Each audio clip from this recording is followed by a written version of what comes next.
사랑하는 여러분, 이 땅을 세상을 살아가면서 과연 믿을 만한 것이 무엇이 있는지 한 번쯤 생각해 보셨으면 좋겠습니다. 여러분, 세상은 믿을 만한 것이 별로 없다는 것에 모든 분들이 아마 동의하실 것 같습니다. 믿었던 사람이 배신하고, 믿었던 자식이나 믿었던 부모도 배신할 수 있겠죠? 믿었던 은행, 믿었던 주식, 믿었던 증권도 배신하는 것이 저와 여러분이 살아가는 그런 세상입니다. 심지어는요, 건강하리라고 믿었던 내 몸조차도 나를 배신하지 않습니까? 사회 전반에도요, 지독한 불신이 깔려 있습니다. 서로를 믿지 못해서 도청을 하기도 하고, 또 때로는 사생활을 뒷조사하는 탐정까지도 고용하는 일들이 우리 사회 가운데 이루어지고 있습니다. 몰카 때문에 여성들은 공용 화장실조차도 잘 이용하지 못하는 그러한 불신 시대를 살아가고 있지 않겠습니까? 우리는 또 공권력 불신의 그런 시대를 살아가고 있습니다. 국민들은 정부를 신뢰하지 않죠. 대통령도 그렇고 국회도 그렇고 심지어 법원까지도 불신하는 그런 시대를 살고 있습니다. 또한 경찰과 검찰 등과 같은 그런 사법기관의 불신은 이미 오래전부터 진행되어 왔기 때문에 더 이상 그런 어떤 사법기관에 대한 신뢰가 우리 가운데 없는 그런 어떤 상황까지 전개가 되고 있는 것 같아요. 여기에다가요, 요즘은 언론의 불신이 얼마나 무서운지 모릅니다. 언론 패싱이라는 말까지 생겨날 정도로 사람들은 기존의 신문이나 방송을 신뢰하지 않죠. 대신 SNS나 혹은 유튜브를 통해서 들려오는 그러한 근거 없는 소식에 우리의 귀를 이렇게 기울이고 있기도 합니다. 또한 우리가 최후의 노후의 최후 보루라고 할 수 있는 국민연금도 우리가 신뢰하지 못하고, 공무원연금이나 또 군인연금도 신뢰하지 못하는 이러한 총체적인 불신의 시대를 저와 여러분이 살아가고 있다고 해도 과언이 아닌 것 같습니다. 말씀을 연구하다 보니까요, 저 역시도 얼마나 불신이 팽배해져 있는지 지난주에 제가 한 주일 동안 삶을 살면서 제가 체험하는 그런 시간이 있었습니다. 월요일 날 이제 제가 아내와 함께 시장에 갔습니다. 여기 수원 팔달문 근처에 가면 시장이 무려 7개가 있어요. 재래시장 7개가 있는데 이제 오래간만에 이제 장을 보게 되었습니다. 뭐 닭발도 샀습니다. 두부도 샀고, 또 그다음에 채소도 사고, 뭐 이게 필요한 것들 식료품을 좀 샀는데, 그러면서 제 한켠에 들었던 마음이 어떤 마음이 들었냐면, 주인 입장에서 보면 싸게 판다고 파는데 이것이 과연 진짠가 싶은 그런 마음이 제 가운데 들더라고요. 불신의 시대를 살아가는 사람답게 저 역시도 불신이 참 제 마음 가운데 자리 잡고 있다는 것을 생각해 보는 그런 시간이었습니다. 근데요, 이러한 불신이 우리들 어떤 생각이나 마음을 사로잡게 되면 이게 영적으로도 불신의 시대를 살아갈 수 있다고, 영적으로도 이렇게 불신할 수 있다는 점 때문에 우리가 한번 깊이 이 불신의 문제를 해결해 볼 필요가 있는 것이죠. 어떤 성도가 꿈을 꾸었습니다. 높은 벼랑에서 이제 떨어지는 아찔한 그런 꿈이었는데요. 근데 떨어지다 보니까 어찌어찌 해가지고 이제 나뭇가지를 잡게 되었습니다. 나름대로 이제 나름대로 살았구나 생각을 했는데, 좀 문제는 또 뭐냐면은 이 체중이 점점 무거워지니까 이 높이 잡고 있는 이 나뭇가지를 손 잡고 일 수 있는 그런 어떤 힘이 점점 떨어지는 거예요. 그래서 소리 높여 외칩니다. 꿈속에서 잠꼬대로 살려주세요, 누구 없어요, 살려주세요 하면서 이제 계속 그렇게 외쳤던 것이죠. 그러다 보니까 옆에서 소리가 들려와요. 내가 너 살려줄게, 나 여기 있다, 이렇게 이야기하는 거예요. 이 사람이 이제 물었습니다. 누구십니까? 나 하나님이야, 내가 너 구해줄게. 이제 그런 어떤 음성이 들려와요. 그래서 감사하죠. 감사한 마음에 하나님, 저 좀 살려주세요, 지금 떨어지게 생겼는데 저 좀 살려주세요, 뭐 그렇게 이야기를 했습니다. 손을 놔, 그러면 내가 너를 구해줄 수 있어, 하나님 그렇게 말씀하셨답니다. 근데 이 사람이요, 곰곰이 생각하다가 한참 있다가 하는 이야기가, 저 좀 살려주세요, 거기 누구 없어요, 하나님 말고요, 그렇게 얘기했다는 거예요. 이것은 누군가 지어낸 그런 말 같지만 그리스도인도 불신의 늪에서 벗어날 수 없다는 그러한 어떤 이야기라고 할 수가 있을 것 같습니다. 여러분, 믿음이라는 것은요, 성도에게 있어서 굉장히 중요한 신앙의 척도라고 할 수가 있습니다. 왜 그렇습니까? 믿음은 우리 인생을 바꾸기 때문에 그렇습니다. 믿음으로 여러분 기적이 일어납니다. 믿으면 문제 해결의 열쇠를 우리가 얻게 되는 것입니다. 여러분 겨자씨만한 믿음이 우리에게 있다면 우리는 못할 일이 없습니다. 그러므로 우리는 잘 믿는 게 중요해요. 예수님을 잘 믿는 게 중요합니다. 그렇기 때문에 주님은 특히나 여러 가지 가운데 믿음을 강조하셨습니다. 여러분 왜 예수님께서 믿음을 이렇게 강조하셨을까요? 예수님을 잘 믿는다는 것은요, 놀랍게도 하나님의 일이기 때문에 그렇습니다. 주님께서 요한복음 말씀을 통해서 우리에게 말씀해 주세요. 어떤 사람이 물었습니다. 내가 하나님의 일을 하고 싶은데 어떻게 하면 좋겠습니까? 예수님께서 요한복음 6장 28절로 29절에서 이렇게 말씀하셨습니다. 그들이 묻되 우리가 어떻게 하여야 하나님의 일을 하오리까? 예수께서 대답하여 이르시되, 같이 한번 읽어볼까요? 하나님께서 보내신 이를 믿는 것. 그렇습니다. 하나님께서 보내신 이인 예수 그리스도를 믿되 잘 믿는 것이 하나님의 일이라고 말씀하여 주셨습니다. 사랑하는 여러분, 우리는 좋은 믿음 갖기를 원하죠? 근데 문제가 한 가지 있어요. 이것이 믿음이라고 할 때 그 믿음이 도대체 무엇이냐라고 이렇게 말할 수 없다는 것이죠. 더불어서 저 사람은 참 믿음이 좋다라고 이렇게 하는데 믿음이 좋다라는 그 기준이 도대체 무엇인가 우리는 참 애매하게 생각할 수밖에 없습니다. 여러분, 믿음의 정의도 그렇고 또 믿음의 평가도 그렇고 우리는 애매한 부분이 있지만, 그러나 우리에게 있어서 믿음을 평가할 때 한 가지 중요한 사실이 있다는 것을 꼭 명심하셨으면 좋겠습니다. 우리가 아무리 믿음이 좋고 또 우리에게 아무리 믿음이 있다라고 스스로 얘기한다 할지라도 사람이 인정하는 믿음이 아니라 우리 하나님이 인정하시는 믿음, 우리 예수님께서 인정하시는 그 믿음이 좋은 믿음인 줄 여러분 꼭 기억하실 수 있기를 바랍니다. 우리 주님이 칭찬하시는 믿음이 좋은 믿음이고 큰 믿음이라는 거예요. 이 시간 말씀을 들으시면서 우리 예수님께서 저와 여러분에게 주시는 놀라운 축복, 큰 믿음, 좋은 믿음, 그리고 아름다운 믿음을 소유하는 저와 여러분 될 수 있기를 축복합니다.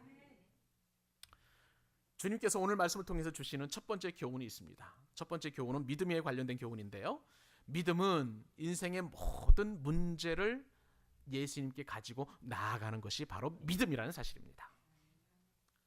여러분, 성경에 보면 예수님을 찾아온 사람들이 굉장히 많이 있죠. 예수님의 12 제자를 비롯해서 수많은 무리들이 예수님을 찾아왔습니다. 또 어떤 사람들은 질병 때문에 주님 앞에 온 분들이 있어요. 어떤 분들은 나병 환자, 어떤 분은 눈먼 자, 또 귀가 잘 안 들리는 자, 나면서부터 걷지 못하게 된 자, 수많은 질병을 안고 예수님 앞에 나와왔습니다. 그뿐인가요? 소원을 가지고 찾아온 사람도 있어요. 심지어는요, 악한 사람들도 예수님을 찾아왔습니다. 왜냐하면 예수님을 시험에 빠뜨리게 하려고 그렇게 예수님을 찾아온 사람들도 있었습니다. 오늘 본문에 보니까 백부장이라는 사람이, 그 사람도 예수님 앞에 나왔는데요, 근데 이 백부장이 예수님을 찾는 그 이유가 다른 사람들과 달라요. 남다릅니다. 어떻게 다를까요? 8장 5절로 6절 말씀 봅니다. 예수께서 가버나움에 들어가시니 한 백부장이 나와 간구하여 이르되, 주여, 내 하인이 중풍병으로 집에 누워 몹시 괴로워하나이다. 여러분, 우리는 지난 시간까지 계속해서 산상수훈의 여러 가지 교훈들을 배우고 실제적으로 주님께서 원하시는 믿음을 가진 사람들을 찾으시는 주님의 어떤 삶을 우리가 살펴보게 되었습니다. 산상수훈 하실 때는 예수님께서 산에서 계셨어요. 그리고 그 산에 계신 예수님께서 내려오셔서 사람들 가운데 가셨습니다. 그리고 오늘 본문에 보니까 어디로 가셨냐면 가버나움이라는 도시로 가셨습니다. 이 가버나움이라는 도시는요, 갈릴리 호수에 보면 북서쪽에 위치한 성읍이고요, 예수님의 제2의 고향이라고 할 정도로 예수님께서 많은 기적과 사역을 이 도시에서 행하셨습니다. 여러분, 이러한 가버나움으로 오신 그 예수님을 바라보면은요, 예수님께서 우리에게 오시는다는 것을 알게 됩니다. 우리에게 오시되 삶의 한복판으로, 내 삶의 중심으로 오신다는 것을 우리는 알게 되는 것이죠. 이러한 예수님께서 가버나움으로 오셨을 때에 이 가버나움은요, 원래는 저 시리아, 그러니까 수리아죠. 수리아의 다메섹으로부터 시작된 이 무역로가 지중해까지 연결이 되는데 그 중간쯤에 위치해 있는 도시가 바로 이 가버나움이에요. 그러므로 무역이 왕성하고 상업이 활발했기 때문에 번창하고 번성하는 그런 도시였습니다. 특별히 예수님 때 이 가버나움이 확 경제적으로 어떤 중흥기를 맞게 되었는데, 그래서 로마에서는 세관까지 둘 정도로 이 가버나움이 그렇게 번영하는 그런 도시였습니다. 지금으로 말하면 여러분 젊은 사람들이 좋아하는 뜨는 곳, 그러니까 홍대 앞이죠. 아니면 어떤 이태원의 저 경리단길 같은 핫플레이스라고 좀 할 수가 있는 곳이 바로 이 가버나움입니다. 예수님은요, 이 가버나움과 아주 특별한 인연을 맺고 계시는데, 주님께서 마귀에게 시험을 당하신 후에 공생의 사역을 시작하지 않으셨습니까? 근데 그 시작할 때에 바로 이 가버나움에서부터 주님은 공생의 사역을 시작하셨습니다. 그리고 이 가버나움에서는 무엇보다도 예수님이 12제자 가운데 5제자를 부르신 곳이 바로 가버나움이에요. 물고기를 잡으려고 그물을 깁는 베드로를 부르셨습니다. 안드레를 부르셨습니다. 야고보도 부르셨고, 그리고 요한도 부르셨고요. 그리고 무엇보다도 세리인 마태를 부르신 곳이 바로 이 가버나움이었던 것입니다. 예수님께서는 고향 나사렛에서 배척을 받으셨죠. 그래서 허탈한 마음을 가지고 가버나움에 오셔서 많은 기적을 베푼 곳도 바로 이 지역이라고 할 수가 있습니다. 가버나움은요, 또 군사적으로 굉장히 중요한 그런 위치에 있었습니다. 이 가버나움을 통치하는, 이 팔레스타인 지역을 통치했던 그때 당시에 예수님 당시의 왕이 이제 헤롯 왕인데, 아그리파 1세인데, 사실 그 로마에는 시저가 있지 않습니까? 가이사가 있는데, 이 그때 당시에 로마 입장에서 봤을 때, 제국의 입장에서 봤을 때는 이 팔레스타인 지역은 변방이었어요. 그래서 로마의 직할 부대를 파송하지 않았습니다만은 헤롯 왕에게는 나름대로 좀 군대가 필요했기 때문에, 그래서 수리아라든지 아니면 레바논에서 용병들을 모집을 해가지고 군대를 조직하게 되었습니다. 그러므로 이 지역을 관할하는 그런 군인들은 다 이방인들이라고 할 수가 있는 것이죠. 근데 오늘 본문에 보니까 그 군인들 가운데 백부장이라고 했어요. 백부장이라는 것은 100명의 병사를 통솔하는 지휘관을 말하는 것입니다. 요즘 군대로 말하면 대대장급 정도라고 보시면 여러분 쉽게 좀 이해가 되실 것 같습니다. 근데요, 오늘 이 백부장이 예수님께 나와왔는데, 다른 사람들은, 모든 사람들은 개인의 문제를 가지고 주님 앞에 나아갔지만, 오늘 본문에 보니까 이 백부장은 자신의 문제가 아니라 자신의 하인의 질병 문제를 가지고 주님 앞에 나아갔다는 사실이에요. 여러분, 백부장의 하인이라고 그랬습니다. 하인은 그때 당시 어떤 존재였을까요? 단지 종일 뿐이었어요. 이 종이라는 개념, 어떤 개념이냐면 사람이 아니었어요. 비인격적인 존재였고, 주인 입장에서 볼 때 재산처럼 여기는 그런 종이었습니다. 그러므로 이 종이 재산의 가치를 못할 때, 예를 들면 만약에 병이 들었다면 그냥 이 하인을 내팽개쳐도 전혀 문제가 되지 않는 그런 상황이었어요. 종이 만약에 배신을 하면 그냥 직결 처분해도 전혀 문제가 되지 않는 그런 상황이었고요.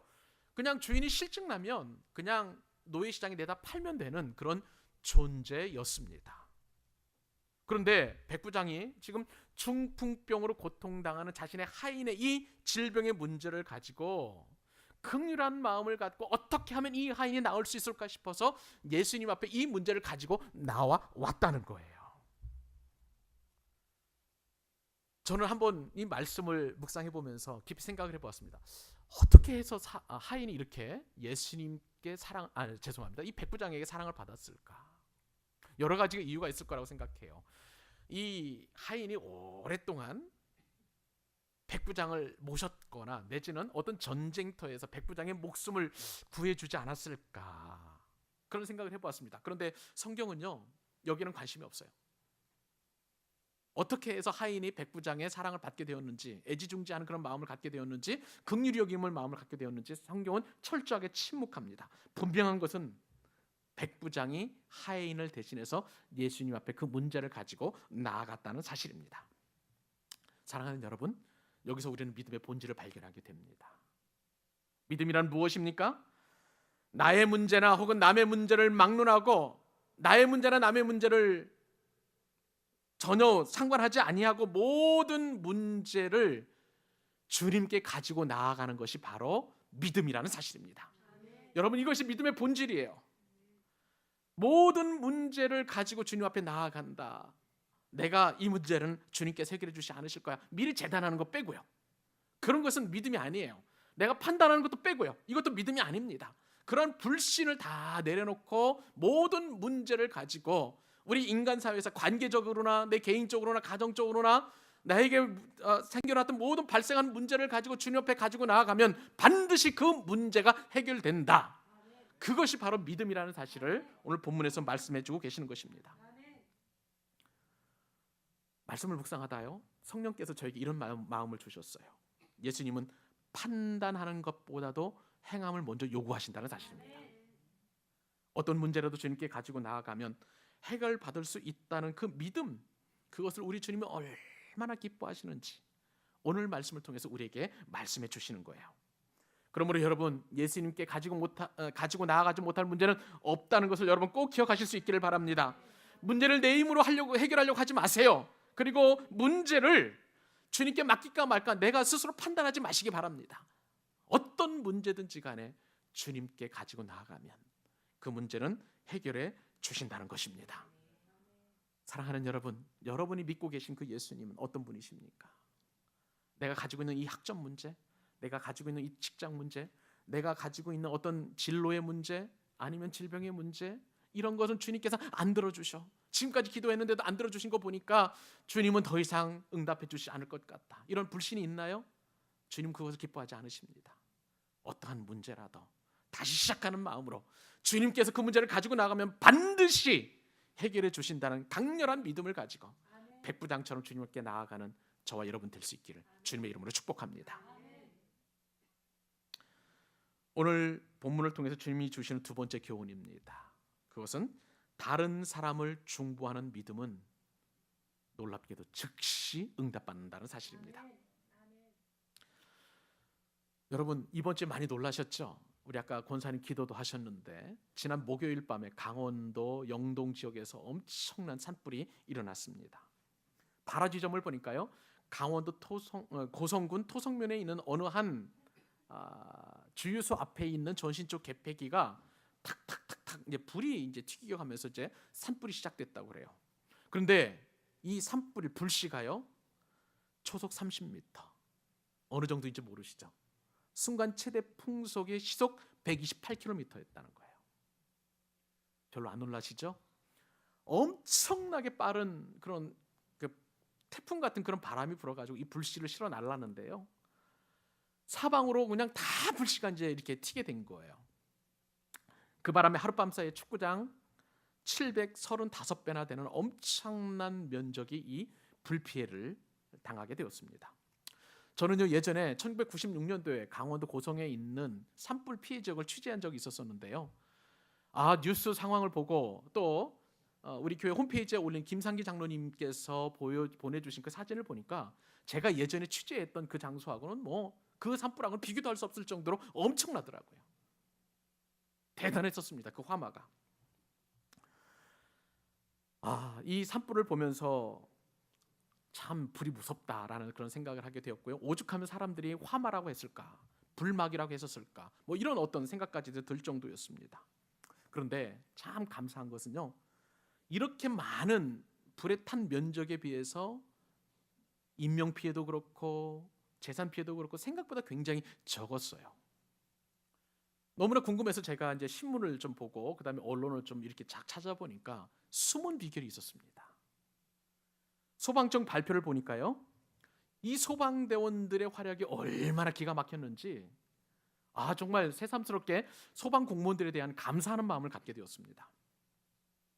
전국에서 이제 이 강원도 산불 진화에 많은 소방대원들이 이제 지원을 하게 되었는데 무려 3,251명, 그리고 소방차가 전국에서 872대가 들어왔어요. 경기도에서 최고 많이 들어왔는데 181대, 충남에서 147대, 경북에서 121대, 그리고 충북에서 66대, 인천 51대, 하고 거기다가 이제 강원도에서 가지고 있는 소방차까지 합쳐서 872대가 그렇게 이제 산불 진화에 동원이 되었던 것입니다.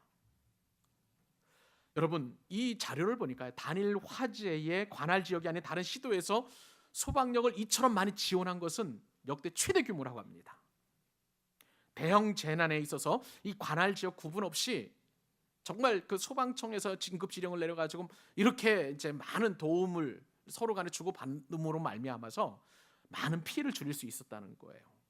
그러면서 저 상황을 보니까 야, 이렇게 국가적인 재난에도 힘을 보태는 것이 얼마나 중요한가 그런 생각을 하게 되었고요.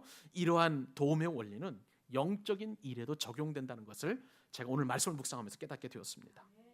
여러분, 오늘 본문에서 보면은요, 정작 고통당하는 백부장의 하인은 등장하지 않아요. 단지 백부장을 통해서 그 하인이 상태가 어떠한지를 우리가 알게 되는데, 백부장이 이렇게 이야기하죠. 8장 6절에 보니까 이르되 주여 내 하인이 중풍병으로 집에 누워, 자, 그 다음에 평안히 누워 있나요? 아니에요. 몹시 괴롭다는 거예요. 몹시 괴롭다는 거예요. 이 본문을 제가 깊이 묵상해 보면서 하인에 대한 생각을 해보게 되었습니다. 하인은 지금 늙었다는 표현이 없는 것을 보니까 굉장히 젊은 사람 같아요. 그리고 또 이제 군에서 이제 백부장을 섬기게 되려면은, 이제 장교를 섬기게 되려면은 그냥 일반 사병이 안 됩니다. 좀 또릿또릿하고 판단력이 빠르고 또 민첩한 행동을 할 수 있는 하인일 거라는 생각을 하게 되었어요. 그런데 이 하인이 중풍병에 걸렸는데 이것은 노안으로 생긴 중풍병이 아니라 아마 갑작스럽게 뇌졸중을 앓게 됨으로 말미암아 뭐 몸의 뭐 반쪽이라든지 아니면 하반신이 마비되어서 그렇게 고통스러워하는 그러한 중풍병이 아니겠는가 한번 생각을 해보게 되었습니다. 증세가 너무 심각한 그 하인의 고통스러운 모습을 보고 백부장은 견딜 수 없었죠. 긍휼한 마음과 사랑의 마음을 가지고 예수님 앞에 그 문제를 가지고 나온 거예요. 사랑하는 여러분, 가장 응답이 확실하고 그리고 신속한 기도가 여러분 무엇인지 아십니까? 그것은 바로 이웃을 향한 중보 기도입니다. 여러분, 놀랍게도 이 중보 기도는요, 하나님께서 가장 기뻐하시는 기도예요. 왜 그렇습니까? 예수님이 말씀하시는 가장 큰 계명을 지키는 그 일이기 때문에 그래요. 성경에 보니까 어떤 서기관이 예수님 앞에 나왔습니다. 그리고 가장 큰 계명이 무엇입니까? 주님 앞에 질문을 했어요. 그러니까 주님께서 말씀하십니다. 너는 마음을 다하고 성품을 다하고 힘을 다하여 하나님을 사랑하라. 그리고 동시에 내 이웃을 내 몸과 같이 사랑하라. 이렇게 말씀하셨습니다. 즉, 하나님을 사랑한다면 내 이웃을 사랑한다는 거예요. 그러므로 그렇게 되는 것이야말로, 이것이야말로 하나님께서 가장 주신 큰 계명을 지키는 것, 가장 제일 대명 계명을 지키는 것이라고 주님께서 분명하게 말씀해 주셨어요. 이웃을 사랑하는 것, 그것이 바로 첫 번째 계명이라는 것이죠. 근데 이웃을 사랑하는 이 첫 번째 계명, 그것이 뭐냐? 병든 이웃을 위하여 중보기도 하는 것, 그것이 바로 가장 큰 계명이라는 사실입니다. 이 사실을 야고보 사도가 알았어요. 그래서 야고보서 5장 15절 16절 말씀에 따르면 이렇게 우리에게 말씀을 주셨습니다. 믿음의 기도는 병든 자를 어떻게 한다고요? 구원하리니. 여기서 구원한다는 것은 고친다는 뜻이에요. 믿음의 기도는 병든 자를 고치리니 주께서 그들을 일으키시리라. 할렐루야. 혹시 죄를 범하였을지라도 사하심을 받으리라. 그러므로 너희 죄를 서로 고백하며 그 다음에 병을 낫기를 위하여 서로 어떻게 하라고요? 기도하라는 거예요. 의인의 간구는 역사하는 힘이 많고 크다는 것을 우리에게 분명하게 말씀해 주셨습니다. 여러분, 우리 광교 사랑의 교회에 슬로건이 하나 있습니다. 뒤에 있죠? 뭡니까? Everything lives in Jesus. 예수님 안에서 모든 것이 살아나리라. 예수님 안에서 모든 것이 회복되리라. 하나님께서 우리에게, 우리 교회에 이러한 비전을 주셨어요. 그래서 저는 우리 교회에 특별히 이 비전을 주신 그 은혜를 너무나 감사하게 생각하고, 실제로 우리 교회 안에서 모든 것이 회복되고 살아나는 것을 위해 얼마나 기도하는지 모릅니다. 그것은 제가 교회 개척할 때 주신, 하나님 주신 말씀 때문에 그래요. 에스겔서 47장을 묵상하다 하나님께서 엄청난 복을 주셨어요. 성전 물지방에서부터 흘러나온 물이 에스겔의 환상 가운데 발목을 적시고 무릎을 적시고 허리를 적시고 목에까지 차오르고 나중에는 능히 헤엄칠 만한 물이 되었어요. 그리고 그 물이 요단강 흘러가니까 요단강 주위에 있었던 모든 나무들이 회복이 되고 자라고 숲이 우거지고 그리고 그 숲에 새들이 와서 지저귀는 거예요. 심지어는요, 죽었던 사해도 살아나는 기적이 에스겔서 47장 환상 가운데 기록되어 있어요.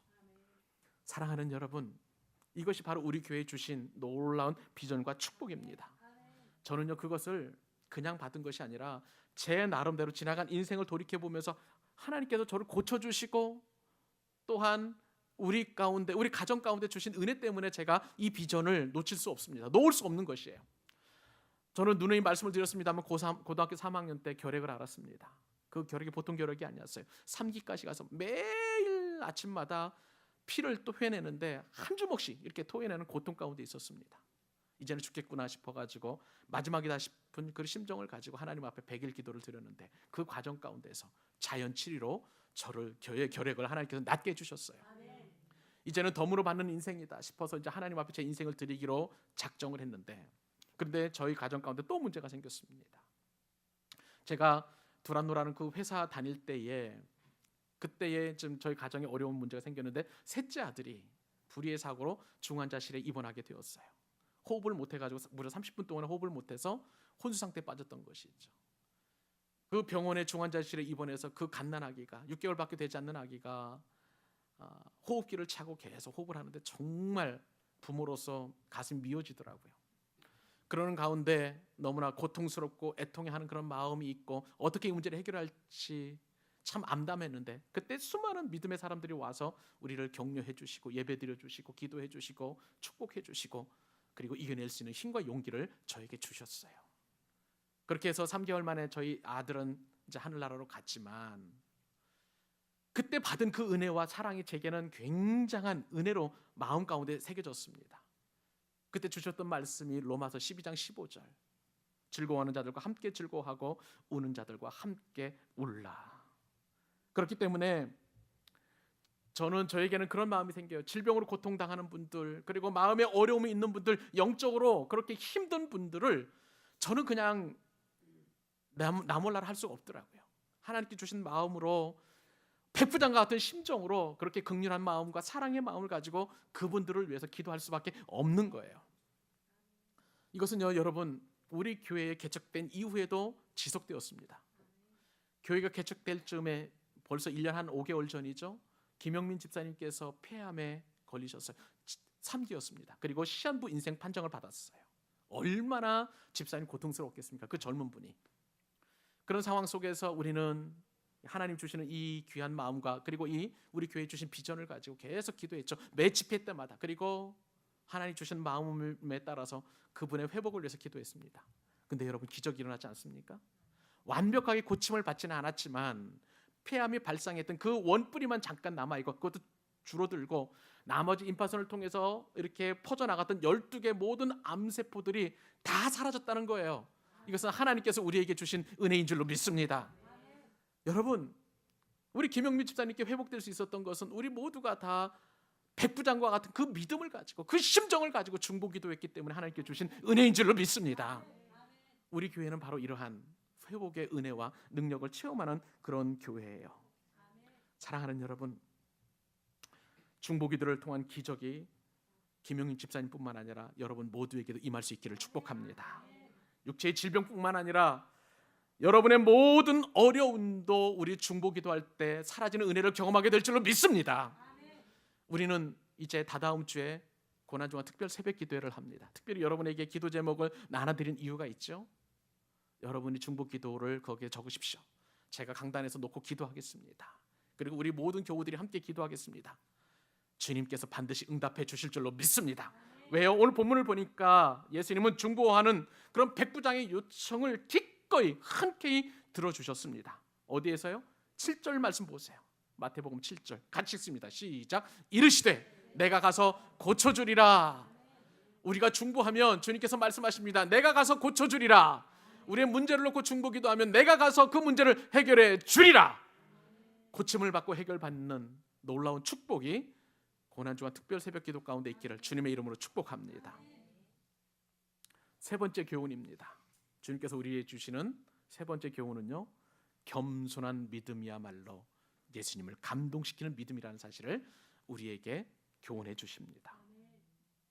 여러분 오늘 말씀 읽기만 해도 우리에게 신나죠? 행복하죠? 백부장의 간절한 요청에 예수님께서는 흔쾌히 응답하셨습니다. 물론이야. 내가 하인을 고쳐줄게. 자, 가자. 가서 우리 하인을 만나자. 예수님께서 아마 그렇게 말씀하셨지 않으셨을까요? 그런데요, 이렇게 말씀하시는 주님 앞에 백부장이 이상한 말을 합니다. 근데 그것은 믿음의 고백이었어요. 어떤 말을 했나요? 8절과 9절 말씀 제가 읽어드립니다. 백부장이 대답하여 이르시되 주여 내 집에 들어오심을 나는 감당하지 못하겠사오니 다만 말씀으로만 하옵소서. 그러면 내 하인이 낫게 싸움나이다.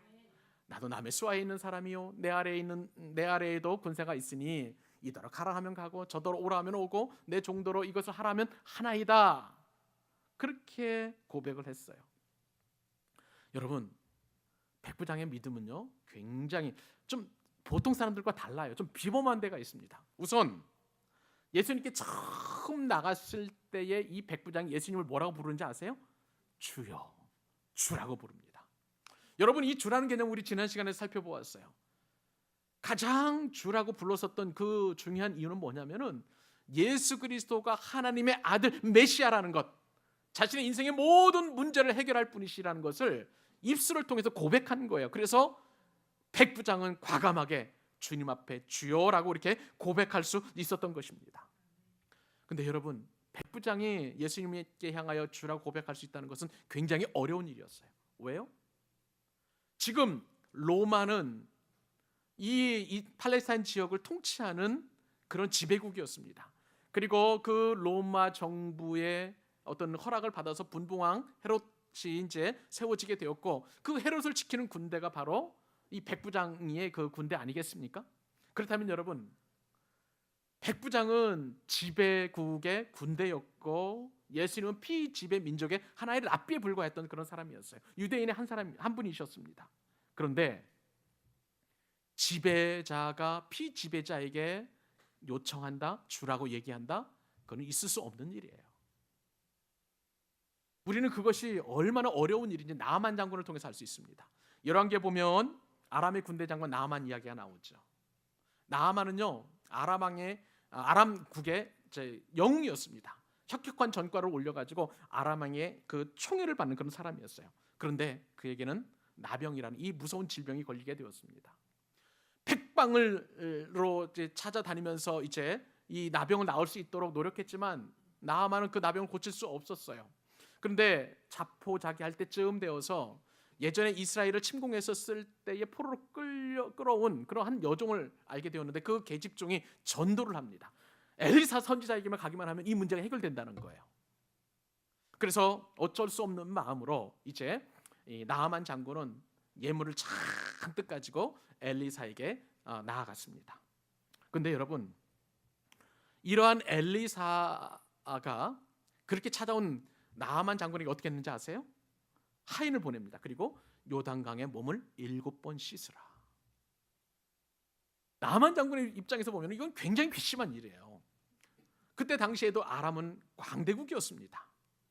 나아만 장군은요 얼마든지 존귀 여김을 받고 그리고 귀중히 여김을 받을 정도의 그런 권위를 가지고 있었던 사람이에요. 그런데도 그를 찾아왔음에도 불구하고 콧배기도 내비치지 않고 그냥 하인을 이렇게 얘기해가지고 그냥 그렇게 하라는 거예요. 얼마나 자존심 상한 일이었겠습니까? 얼마나 화가 나는 일이었겠어요. 그 나아만 장군의 그 심정을 보면 오늘 백부장의 그런 마음을 우리는 얼마든지 이해할 수 있을 것입니다. 근데 여러분, 나아만이 어떻게 했나요? 그런 분노를 가라앉히고 화를 가라앉히고 겸손하게 엘리사가 이야기했던 대로 요단강에 가서 몸을 7번 씻었을 때에 그의 몸이 깨끗하게 낫는 기적이 일어났습니다. 그것처럼 오늘 백부장도 바로 지금 예수님 앞에 그렇게 나아간 거예요. 그리고 자신의 모든 기득권과 모든 어떤 그 남이 우러러 볼 만한 모든 것들 다 내려놓고 주님 앞에 그렇게 나아갔어요. 여러분, 이것이 바로 겸손한 믿음이라는 거예요. 이 백부장은요 예수님께 부탁을 합니다. 단지 한 말씀만 해달라는 거예요. 말씀만 해달라는 거예요. 마태는 이 부분이 너무나 이상했던 것 같습니다. 원래 마태는 여러분 잘 아시는 것처럼 마태복음은 유대인들을 위한 복음이에요.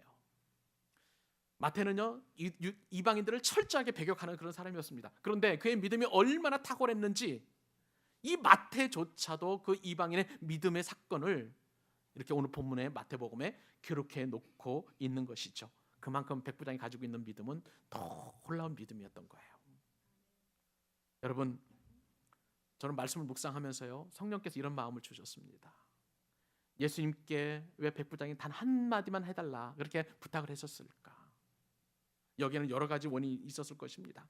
백부장은요 이 팔레스타인 지역을 통치했기 때문에 유대인들의 습성 너무나 잘 알고 있었어요. 율법을 잘 준수하는 그런 유대인들 습성 말이죠. 근데 유대인 한 사람이 이방인의 집으로 들어간다, 이것은 율법을 배격하는 그런 일이었기 때문에, 그래서 예수님을 배려해서 굳이 우리 집까지 올 필요가 없다라는 그런 의미를 담고 얘기했을 것입니다. 그런데요 이것보다 더 중요한 이유가 있다고 생각이 되었어요. 무슨 얘기입니까?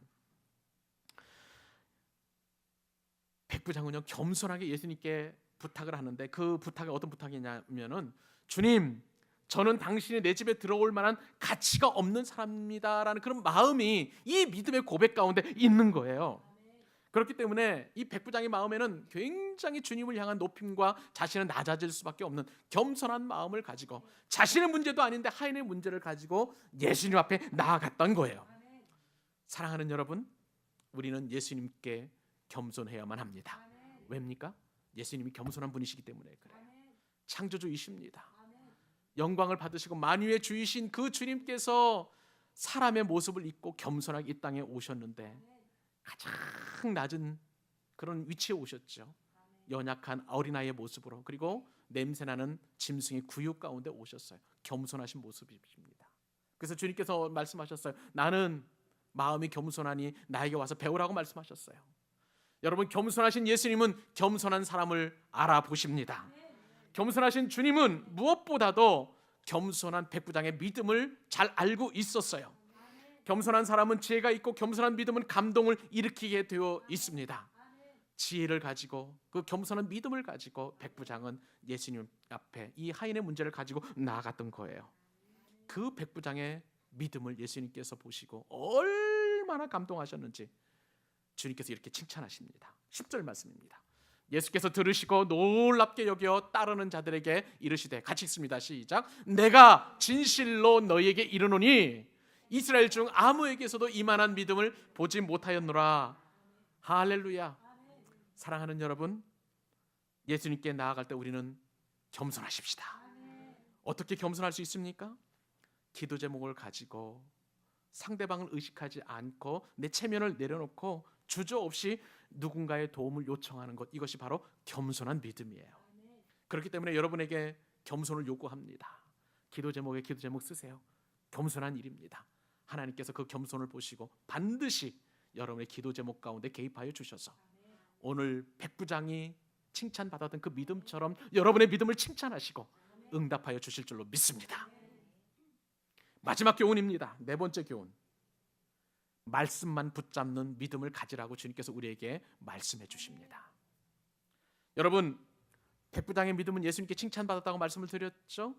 그런데 하나님께 선택받은 이 선민이라고 자칭하는 유대인들 입장에서 보면은 불편하게도 그런 믿음을 가진 사람은 아무도 없었습니다. 예수님도 그렇기 때문에 굉장히 이 이방인 백부장의 믿음을 칭찬하셨을 뿐만 아니라, 그리고 자칭 선미라 하는 이스라엘의 그 현실을 바라보니까 탄식이 나올 수밖에 없었어요. 그래서 주님께서 어떻게 탄식하는지 아세요? 11절과 12절. 또 너희에게 이르노니 동서로부터 많은 사람이 이르러, 이방인들이죠, 아브라함과 이삭과 야곱과 함께 천국에 앉으려니요. 그러니까 이방인 사람들이 이제 천국에 가게 되는데 그 나라의 본 자손들은, 즉 지금의 유대인들이죠, 그들은 바깥 어두운 데 쫓겨나 거기서 울며 이를 갈게 되리라. 역전이 일어난다는 거예요. 이방인들의 그 믿음과 그리고 선택받은 유대인들의 믿음이 역전이 일어나서 엄청난 영혼의 차이가 이루어진다는 것을 주님께서 말씀하십니다. 여러분, 사람이 일을 간다고 할 때 어떻게 가는지 아세요? 세 가지 이유가 있습니다. 첫째는 잠을 자면서 갈지요. 이거는 뭐 별로 이렇게 큰 문제가 되지 않을 것 같습니다만은, 이보다 더 굉장히 심각한 그런 일을 가는 것은 사람이 고통스러우면 일을 갈게 됩니다. 근데요 여러분, 이 고통보다도 더 큰 일을 가는 심각한 이유는 사람이 엄청나게 후회할 때, 돌이킬 수 없는 후회를 할 때 이를 바득바득 갈게 되어 있습니다.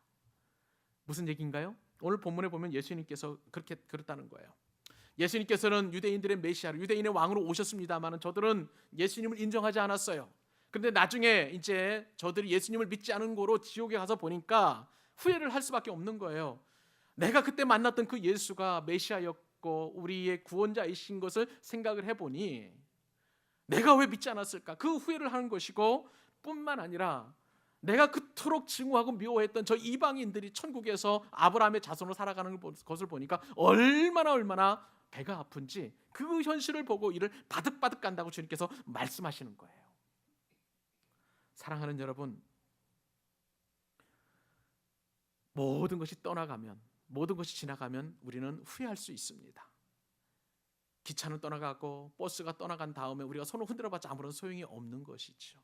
그러므로 지금 주님을 믿고, 지금 거룩하게 살고, 지금 회개하고, 지금 충성하고, 지금 믿음으로 순종하며, 지금 믿음으로 기도해야 될 때임을 여러분 꼭 기억하실 수 있기를 바랍니다.